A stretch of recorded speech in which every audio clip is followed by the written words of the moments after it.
Comme on a dit, Hop MB et ça la Moussala, ONG et ça la Moussala. Et ça, n'a pas fort personnel. Il y a Madame MB, Oyo Azobimisa, toujours pour nous soumettre à Bandeko. Naye ya Congo, la classe de ONG Hop MB.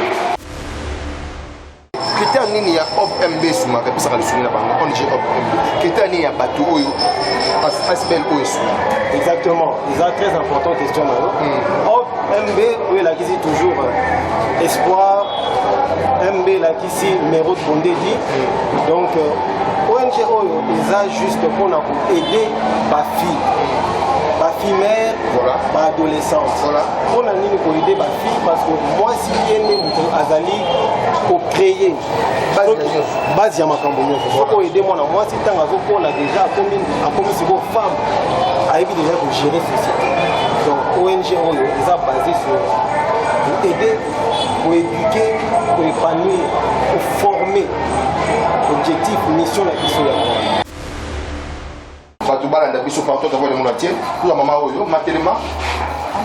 bonjour. Le moment ma casse pesa comme on a yo, on peut se mettre âge na yo. Comment on Ingrid, le ma casse. Ingrid. Moi impression na yo par rapport à Hop MB. On appelle ça merci malgré tout pas confinement au canibiso. L'hôpital. L'hôpital baie pour ça c'est sur Rwanda. On peut dire merci. Zamba pas mola baïs. Obi comme Zanani. Ingrid. Merci beaucoup, nous sommes. Je suis M. Eric Kaya. Aujourd'hui, je suis venu accompagner l'ONG Hop MB et qui est représenté aujourd'hui par BHD. Donc, dans le cadre de l'action humanitaire, dans un hôpital ici de la place, autour de la bande de Kolelo, Hop MB, et ça va Bana, Maman, la maternité, toujours rendu le barak. ONG Oza basé, nous, la Belgique, mais à représenter la Kitasa, la bande de Kobaza, à Maman, Bazana, Bissawa, pour côté la Kati, pour côté la Bromona, et l'eau pour lui de Rosa Lelo. Les soutenir dans mon côté, dans propre moyen et puis ben fort dans mon côté. Le long de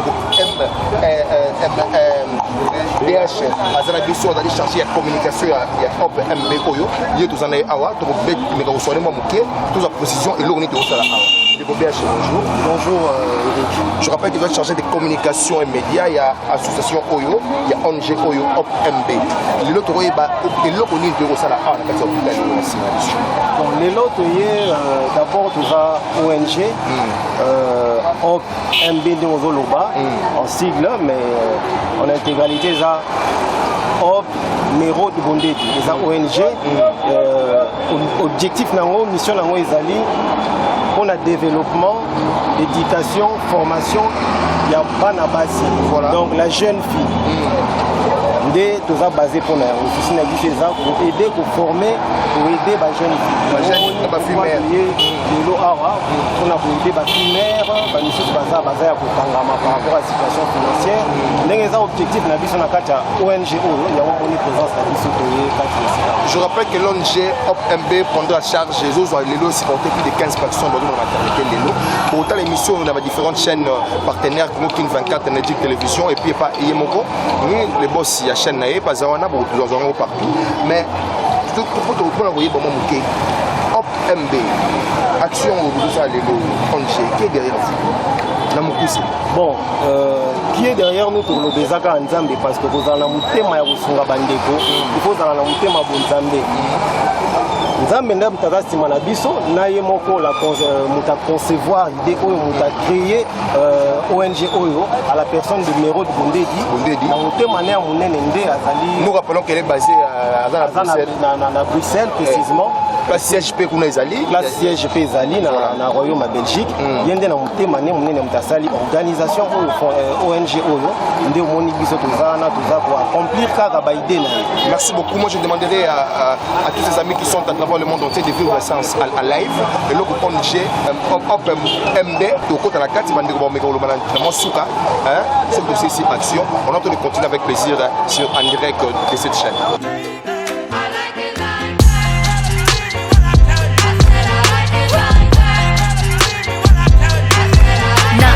Dollars, I like diamonds, I like stunning, I like shining, I like $1 million deals. Where's my pen? Bitch, I'm signing. I like those Balenciagas, the ones that look like socks. I like going to the jeweler, I put rocks all in my watch. I like texts from my exes when they want a second chance. nous avons dit tout à l'heure qu'ils ont mis plus de 15 familles. En direct à l'hôpital, tous au côté de la caméraman, et le monde a Hop MB et Sungi, et Salissi, tu as Bango, ça peut prendre des filles à Bango, sentiment de joie à Bango, on va partager.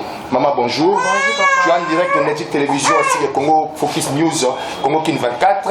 Donc, moi, impression de sentiment de joie par rapport à Hop MB, et Salissi pour nous.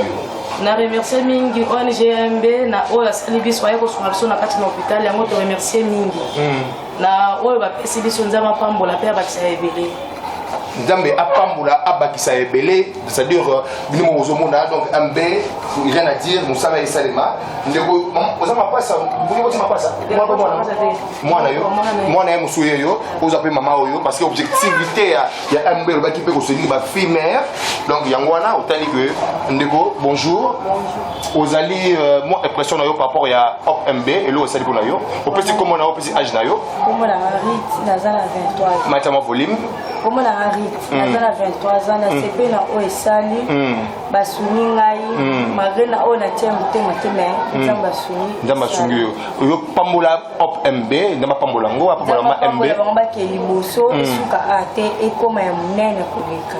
Merci beaucoup. Donc nous sommes en direct de continuer. Tout ça va pression quand on va dans l'hôpital. Tout le plus de 15 familles. Mais tout le monde sauter. Tout le monde ça là on a mon poussé. Va tout balancer biso partout dans le monde entier. Tout la maman oyo matellement. Bonjour. Le maman ma casse ça comme on a yo. On peut se mettre âge na yo.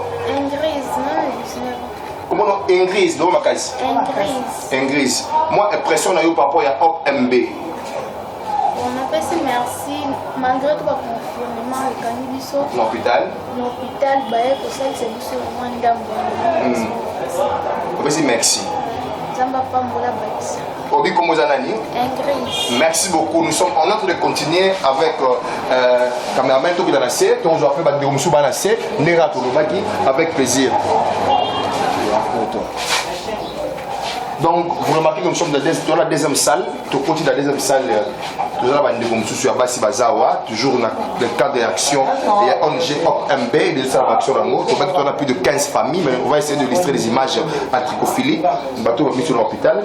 Et Sungi, Hop MB et Sungi. Bonjour maman. Au fait, c'est comme on a eu. Au fait, comme on a eu des pressions par rapport à ONG Hop MB. Comment avenir na CP lo ONG ndenge ba osuna biso na CP makasi au CP makasi merci beaucoup donc c'est que celui Gawana il va baptiser soudé merci beaucoup tout continuer tout en ndeko mususu azawapi ndeko mususu apiye yeyo azawa mama opesi komo na yo komo na matete pesa komo complet komo na matete nani oui Magde Mbouyi. Impression par rapport à ONG Hop MB. La zone ça merci.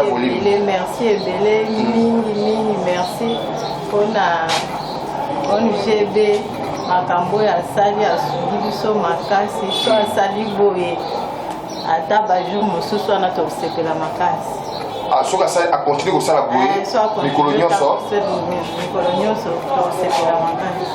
Merci beaucoup, on est en train de continuer. Je crois que, comme je vous avais dit, tu as illustré l'image, on a poussé. Tu as moqué, tu as malibanda, ceux qui doivent continuer. Tu as malibanda moqué. Toujours. Dans le cas de Hop MB, tu as un hôpital qui occasionnellement pour me de Koyo. Tu as un moi si on a lali, tu as évité pour Annie Nazar Volé Mamakasi. Docteur, c'est un peu de mineur, Azamona Mouké, Azar Rolana, Azaraki Nazemi, Bayuti Kopé, Saïe, Bakisi, Bandeko Bonassou partout à travers le monde entier dans Mikili.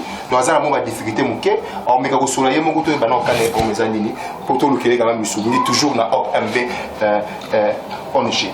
Maman Mbote. Le moment makasi tala le quand même boita ou dans lemba tala muke ba tu ba tala on a poto à travers le monde entier ba ko ko pesa soutien na yo ba sunga yo posant un problème ni maman il vous montre dérange za ki nini et zemi na pesa ki ozemi yango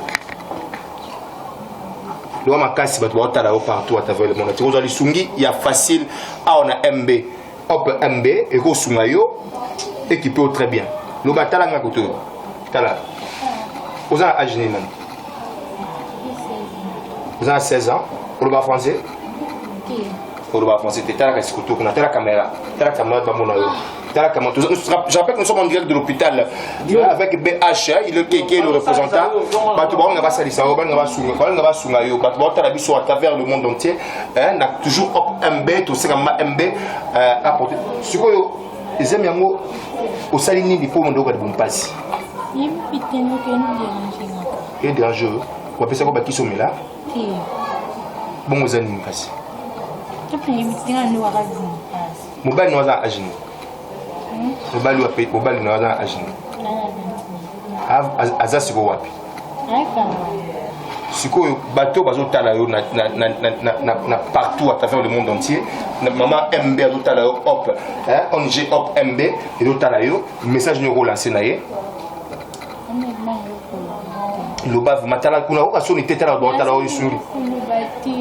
Je rappelle qu'elle a 16 ans, donc elle a Sony, mais elle a malaise, elle a partout, à travers le monde entier, on va apporter soutien. Surtout, j'insiste, maman MB, apporter soutien à la jeune fille Oyo, pour ne pas déclarer cette situation parce qu'elle a un problème vraiment à niveau à l'Iboumou.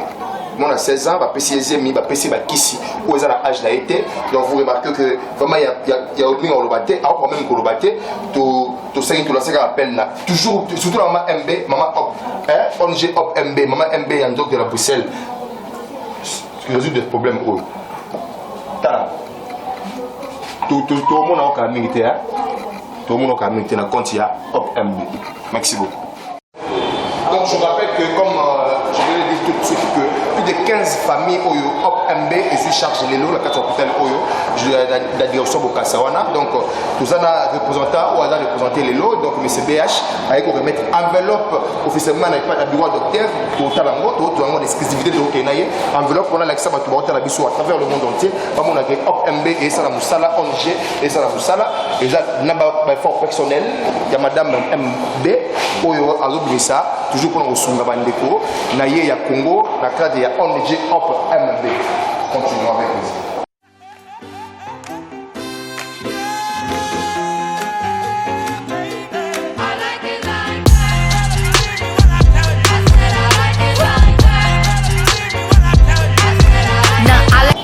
Voilà que nous sommes dans le bureau des docteurs, nous sommes en direct, mesdames et messieurs, vous comprenez que dans le cadre de l'ONG Hop MB, je vais vous remettre officiellement enveloppe un compte ONG pour la tout ma dans l'hôpital. Je rappelle le plus de 15 familles. On essaie de distraire l'image pour tout déranger par tout nous sous-souter. Pour ONG et ça dit action dans les lots. Les a déclenché par M. BH. On fait sa enveloppe officiellement dans la boucle du docteur. Donc s'il vous plaît, j'aimerais que vous vous présentez pour ceux qui vous suivent partout à travers le monde entier. Et dans le compte de Hop MB, vous vous présentez, vous nous disiez où se situe l'hôpital et votre nom. Vous êtes dans l'hôpital spécialisé en quoi? Bon, notre hôpital est situé sur Kabalo, croisement Bokassa, oui. Commune de Kinshasa. Voilà. Nous, c'est l'OSD clinique, on s'occupe beaucoup plus des démunis, parce que OSD, ça veut dire œuvre sociale pour le développement. Œuvre sociale pour le développement, ça veut dire on aide presque tous les démunis. Voilà. À part ça, il y a des personnes vivant avec VIH qu'on prend en charge. On a plus de 250 personnes vivant avec VIH qu'on prend en charge ici. Il y a des jeunes filles aussi. Il y a des jeunes filles, des jeunes garçons, des mamans, tout ça. Et ce BH, quand même, je ne sais pas un mot. Oui, il y a un mot, ça ne manque pas. Nous sommes d'abord très ravis de l'accueil, parce que vous savez, on est dans un pays où tout fonctionne avec une petite motivation, comme d'habitude en réalité dans notre pays. Mais ici, vous nous avez vraiment ouvert votre porte, vous nous avez accueillis, vous nous avez présenté les cas qu'on a trouvés ici. Il y a des cas vraiment, on ne peut pas retenir ces larmes. Nous, ça nous choque vraiment, docteur. Et je pense que à la direction générale, on va essayer quand même d'intervenir parce qu'il y a des jeunes filles ici qui sont dans dans un état vraiment qui choque. Alors aujourd'hui nous sommes arrivés ici pour faire un geste humanitaire et encore une fois je remercie les docteurs, tout le cadre, comment on nous a accueillis et le petit paquet qu'on a emmené aujourd'hui, c'est avec vraiment un honneur. Moi je n'ai fait que remplir ma mission, je remets ce paquet auprès du docteur. Donc, voilà. merci pour la geste que vous avez fait. Au nom de l'ESD clinique, ensemble, nous vous remercions. Il faut continuer avec les actions. Là, ça va nous aider aussi de bien travailler pour on sait qu'il y a d'autres personnes qui pensent à aider les Mais votre impression par rapport à la journée d'aujourd'hui, par rapport à l'ONG OPMB, l'impression, votre sentiment de joie en tant que docteur? Notre sentiment, c'est on est ravis quand même pour votre solidarité, parce que aider, ce n'est pas donner à tout le monde. Nous vous demandons de continuer toujours, mais pas. Merci beaucoup, docteur. C'est moi de l'USD. Merci.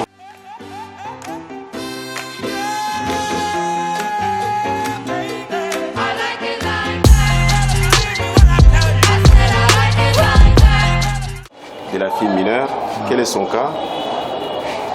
Pour nous, elle est victime. Elle est victime, et pour les victimes, il y a le traitement thérapeutique et autre chose judiciaire. Ça ne nous intéresse pas. Qu'est-ce qu'il y a eu? Elle est telle qu'elle est là. On vous a dit, on l'a reçue. Ce n'est pas un cas particulier, mais c'est l'âge qui est frais. L'âge par rapport à ce qu'elle est devenue fille mère. L'âge par rapport à ce que nous voyons les filles mères. Vraiment, on ne peut pas étaler tout ce qui se passe ici, mais du moins, nous aidons les victimes. Et vous aussi, vous allez nous aider à aider les victimes. Et moi, sur ce, nous vous remercions. Pour que vous confirmez ce moment là, au moment où le docteur n'est pas lobby, vous avez une infirmière, au bassin à l'hôpital Oyo, après c'est un poste dans le journal de Salemi, donc plus de 15 familles Oyo, OPMB et Sungi, maman Moni Loba, par rapport à ONG OPMB. En tout cas, vraiment, nous sommes très contents de ce pays. Ceux qui pèsent par nous, Bazali, va soutenir. Nous sommes dans la maison pour évoluer bien fait. Et pour les autres, c'est un des boyés. Ma camouflé ça la mandé boyé, au Sunga, maman, bapote, mais les lois, grâce à OPMB, à Bimisi Bango, la confinement, à Bimi les lois, grâce à ONG OPMB. Le message nous l'a lancé maman MB à l'heure de Bruxelles. Maman, nous allons soutenir maman. Voilà. Si tout biso maman, tu soutenir yo, tu sais pas biso minganga OSD clinique. En tout cas, nous allons pambola yo, kotikate. Voilà. Continuer dans notre tila li forbo. Tilati. Bazo bengaye maman sociale, maman MB, dambe apambola yo. Aujourd'hui déjà commentaire à ma infirmière n'est en lobby. La couloir awa, tout le monde ne peut pas qui bazali na hôpital awa, mais c'est à peu parmi oyo ba neko ASBL OPMB et Miss la famille naie à l'hôpital. Moi impression yo par rapport à ASBL. Vraiment d'abord merci. En tout cas moi vraiment je tiens à dire merci à celui qui est vraiment l'auteur. C'est maman madame MB en Madame MB en tout cas il y a moi. En tout cas na zimete on a moni lelo et ça la rappelle. Yo moko moni pe au fife pe yango parce que on a eu à bibi na famille. Voilà. Mais le lot voilà. l'équipe mobile parce que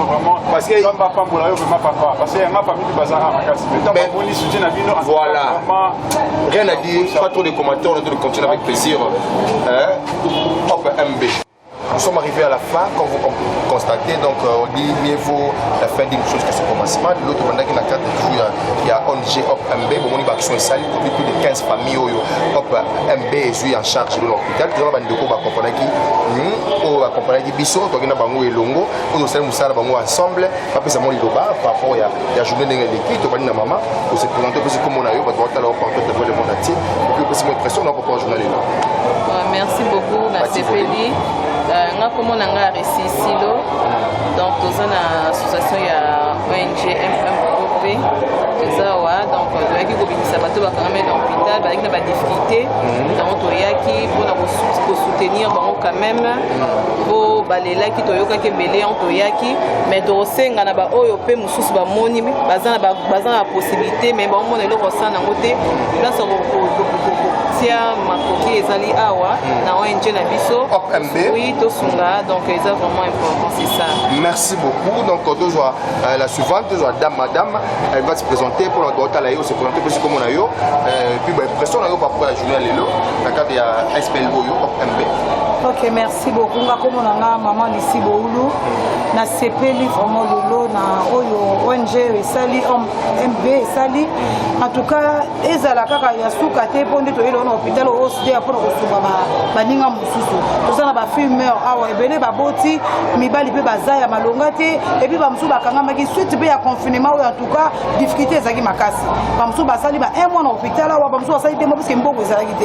Mais gloire à Dieu lelo ONG MB lelo yeko sunga vraiment nzamba pambola ezala kaka ya suka te mais continuer.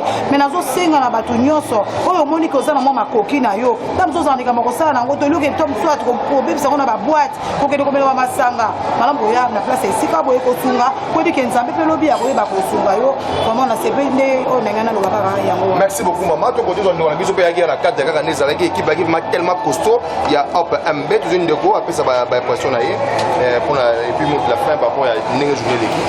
Oui, on s'est présenté comme on a en restaurant ici là, on a dit moi quoi ya Asbel ONG ou ya MB, tout ça on a soutien mingi na bato oyo, baza mo koki amoni que non, on a zombo wala sala buso ba yeo ba ça, un tout petit rien, mande autokutia wa ba ka est vraiment donc il n'y a pas de makasi, tout ça on a soutien, même le chef de l'État, même Otoyebi, quelque chose.